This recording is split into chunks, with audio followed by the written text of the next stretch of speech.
बिस्मिल्लाहिर्रहमानिर्रहीम। अस्सलाम वालेकुम। मैं हूँ बिशारत राजा, शहर इक़दार से एक और वीलॉग के साथ आपकी खिदमत में हाज़िर। नाज़रीन, आज 22 अप्रैल बारोज़ मंगल, आज का दिन बड़ा गैर मामूली दिन।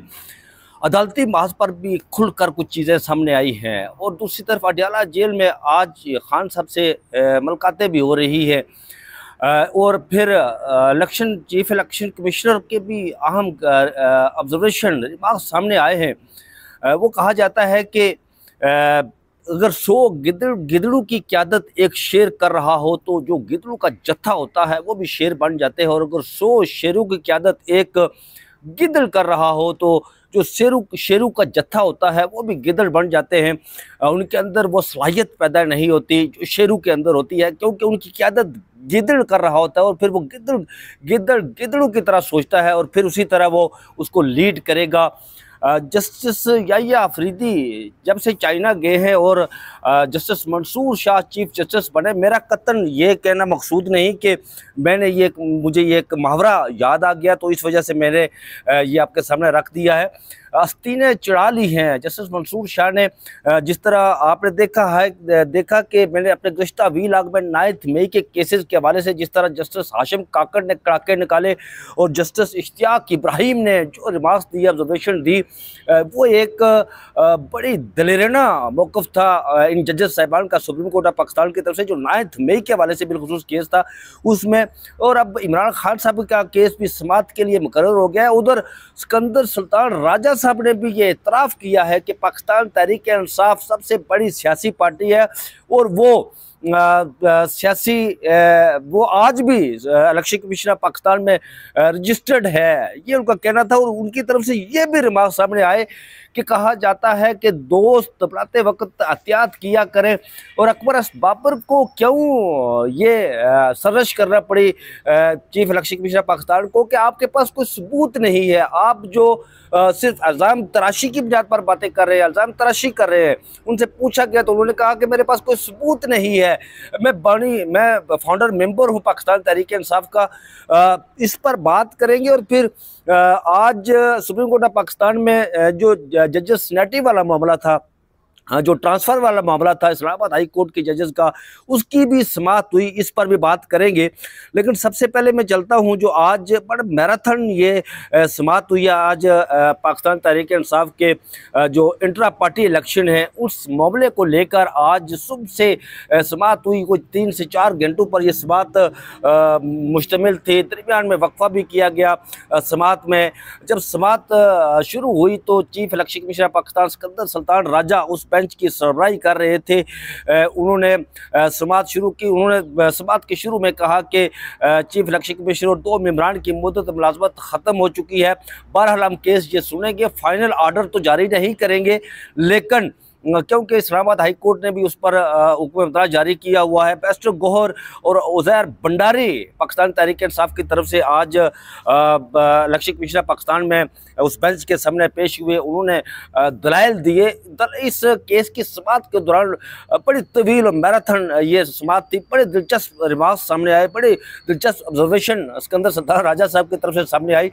लेकिन जब वो ये सब कुछ कर रहे थे तो मैं सोच रहा था कि काश 13 जनवरी को जब ये फैसला हुआ था उससे कबल, तो फिर उस वक्त पता नहीं सिकंदर सुल्तान राजा साहब ने किसके दबाव में आकर ये फैसला किया था। और आज के हवाले से जो उनके election commissioner chief election commission के रिमार्क्स हैं, पीटीआई ने जो दस्तावेज़ात जमा कराई है इस पर दलाइल दे। ये जब केस की समाअत शुरू हुई तो ये कहा गया, ये जो आप बता रहे हैं पीटीआई का वकील पहले बता चुका है, ये जो ओपोनेंट थे उनके वकला का ये कहना था, आपके तमाम एतराज़ात मुस्तरद किए जाते हैं। ये चीफ इलेक्शन कमिश्नर ने कहा अकबर बाबर के वकील को।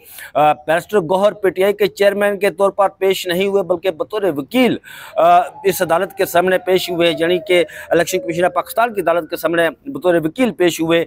ये डीजी चीफ इलेक्शन कमिश्नर का कहना था कोई भी पार्टी इंट्रा पार्टी इंतखाबात कराने की पाबंद होती है। ये डीजी लॉ जो इलेक्शन कमीशन पाकिस्तान के थे जब वो दलाइल दे रहे थे तो उनका ये मौक़िफ़ था। दलाइल में इलेक्शन कमीशन ने कहा कि तहरीक इंसाफ अपने आइन के तहत इंट्रा पार्टी इंतखाबात करवाने की पाबंद है। ये जो इलेक्शन कमीशन पाकिस्तान के हुकाम हैं, उनके वकील हैं, उनका ये कहना था। पार्टी आइन के मुताबिक पीटीआई की कोर कमेटी और दीगर पार्टी बॉडीज मौजूद नहीं, ये कहना था। नवंबर 2023 में पार्टी इलेक्शन कमीशन ने तरमीम शुदा आइन और इंट्रा पार्टी इंतखाबात नताइज वापस ले लिए थे। ये जो इलेक्शन कमीशन पाकिस्तान के हुकाम थे, डीजी ला थे, वकला थे, ये वो दलाइल दे रहे हैं। जनरल बॉडी इजलास में करारदाद के जरिए पीटीआई ने चीफ ऑर्गेनाइजर मुकर्रर किया। पीटीआई आइन में जनरल बॉडी का कोई जिक्र नहीं है। करारदाद में लिखा गया है कि पार्टी की नेशनल कौंसिल मौजूद नहीं।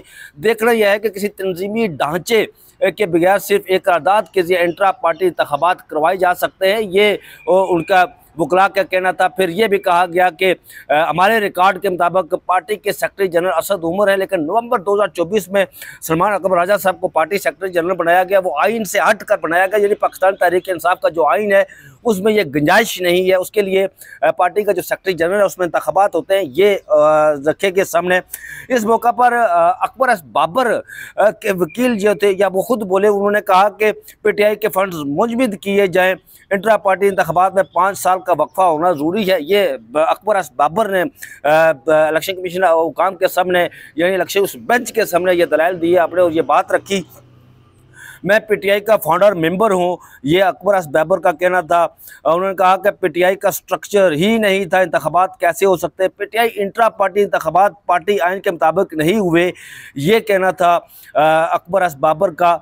इस मौका पर justice retired Ikramullah Khan barrister Gohar Sunni Ittehad Council में शामिल हुए। पीटीआई के चेयरमैन कैसे बन सकते हैं, ये खैबर पख्तूनख्वा से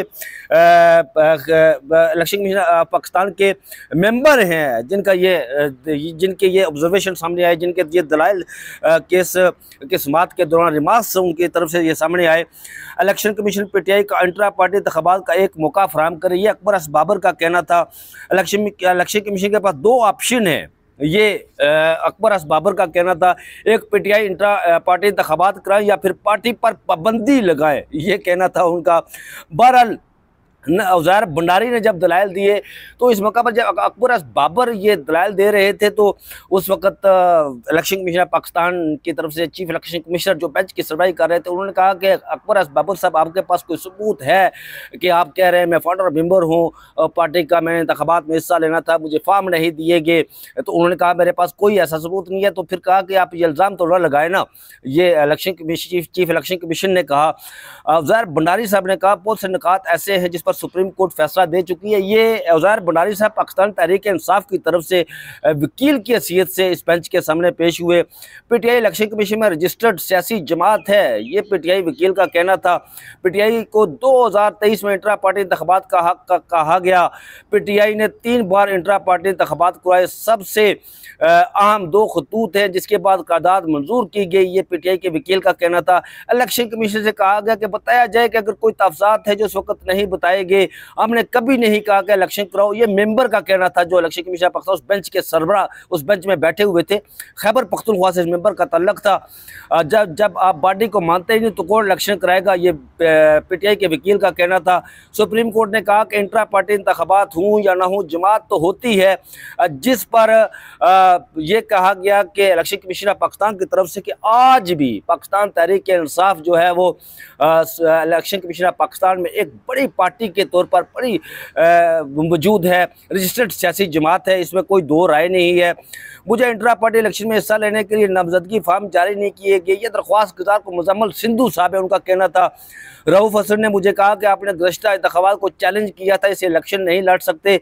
दीगर दरख्वास्त गुजारों को भी इंट्रा पार्टी इंतखाबात काला कदम करार देने की इस्तदा की गई, जिस पर चीफ इलेक्शन कमीशन ने कहा कि क्या आपके पास कोई सबूत है कि आपने नामजदगी फॉर्म मांगे। मेरे पास कोई सबूत नहीं है, तो फिर आप इल्ज़ाम तो ना लगाए ना, ये चीफ इलेक्शन कमीशन का कहना था। जिस पर यह भी कहा गया कि जिस बैरिस्टर गौहर से मुखातब होते हुए चीफ इलेक्शन कमिश्नर ने कहा कि आप जिस पार्टी की नुमाइंदगी कर रहे हैं उन्होंने हमारे खिलाफ सुप्रीम कोर्ट ऑफ पाकिस्तान में रेफरेंस दायर किए। नाज़रीन, आपको पता है कि पाकिस्तान तहरीक इंसाफ की तरफ से जो चीफ इलेक्शन कमिश्नर पाकिस्तान है उनके खिलाफ रेफरेंसेस भी दायर हुए हैं। इस पर उन्होंने रिमार्क्स दिए केस की समाअत के दौरान। इलेक्शन कमीशन ने जिस पर जी बिल्कुल ऐसा है। इलेक्शन कमीशन ने अपनी रिपोर्ट में भी यही कहा है। ये बैरिस्टर गौहर जो वकील थे उनका कहना था, ये आज चेयरमैन की सीट से नहीं गए थे, एक वकील की सीट से, पाकिस्तान तहरीक इंसाफ के वकील की सीट से इलेक्शन कमीशन पाकिस्तान के सामने पेश हुए। बहरहाल उज़ैर भंडारी का यह कहना था पार्टी आइन के मुताबिक इलेक्शन ट्रिब्यूनल बनता है, वहाँ अपील दायर होती है। सिंध के अंदर को अपीलें भी दायर हुई है, रिकॉर्ड हमारे पास मौजूद है। अदलिया के रास्ते में बचाई बारूदी सुर्गे ये साफ करना होगी। ये जिस तरह इंट्रो में मैंने बताया था ये भी बात की गई है। ये भी कहा गया कि पीटीआई ने 1300 दस्तावेजात पर मुश्तमिल तफसीलात जमा कराई है। बैरिस्टर गौहर की जानिब से कहा गया नवीद को पीटीआई से 2022 में निकाल दिया गया। दरख्वास्त गुजार है नवीद, जिस पर हाई कोर्ट का फैसला तब तक जाएगा, एक समात और रख लें, जिस पर चीफ इलेक्शन कमिश्नर ने कहा। इस पर मेंबर पंजाब जो थे उन्होंने कहा कि ये इसीलिए कहते हैं कि दोस्त बनाते वक्त एहतियात से काम किया करें। जो आप बैरिस्टर गौहर साहब आप जो दोस्त बनाए हैं वो तो आपके खिलाफ ही दरख्वास्त गुजार बनकर यहाँ आ गए हैं और इस यहाँ पर आगे हैं वो कर रहे हैं। ये तो इलेक्शन कमीशन पाकिस्तान का कहना था। बहरहाल दलाइल मुकम्मल होने के बाद फैसला महफूज किया गया है, क्योंकि चीफ इलेक्शन कमीशन ने कहा था कि 2 मेंबर्स जो मेंबर हैं इलेक्शन कमीशन पाकिस्तान के और मुझ समेत वो उनकी यानी मुद्दत मुलाजमत पूरी हो चुकी है। अब वो डाक बिनादू पर कायम करें। 26वीं आईनी तरमीम के बाद ये कहा गया कि जब तक नए चीफ इलेक्शन कमीशन का तैनाती अमल में नहीं लाई जाती उस वक्त तक जो पहले से चीफ इलेक्शन कमिश्नर हैं वो अपना काम जारी रख सकेंगे। लेकिन सिकंदर सुल्तान राजा साहब ने कहा कि मैं कोई फैसला तो नहीं दूंगा, इस पर अपना इसको महफूज करेंगे। तो उसकी समात जो है वो फैसला महफूज किया गया। समात दलाइल मुकम्मल हो गए हैं पाकिस्तान तहरीक इंसाफ के वकला की जानिब से और इस पर फैसला महफूज किया गया। तो नाज़रीन ये जो इमरान खान साहब के केस पर आने से कबल जो आज यहाँ पर इस्लामाबाद हाई कोर्ट के जजेस वाला मामला था उसकी समात हुई है और उसमें ये लिखा गया है कि उस समात में अटॉर्नी जनरल पाकिस्तान मुनीर मलिक और दीगर वकला अदालत के सामने पेश हुए। जवाब के हवाले से जस्टिस मोहम्मद अली मज़हर उस बेंच की सरबराही कर रहे थे। जवाब के हवाले से जस्टिस मोहम्मद अली मज़हर ने बताया कि इस केस में जवाब जमा कराए जा चुके हैं, क्या आप इन जवाब पर जवाब देना चाहेंगे। जस्टिस मोहम्मद अली मज़हर ने मुनीर मलिक से इस्तफसार किया जो इस्लामाबाद हाई कोर्ट के जजेस जो मुतासर जजेस हैं उनके ये वकील हैं, जिस पर उन्होंने कहा कि जी मैं जवाब तहरीरी तौर पर दूंगा, आपको कितना वक्त चाहिए होगा। ये जस्टिस मोहम्मद अली मज़हर ने उनसे पूछा तो उन्होंने कहा कि आइंदा जमरात तक, यानी एक तो ये जमरात है नहीं, इसे आइंदा जमरात तक मुझे वक्त दे दें।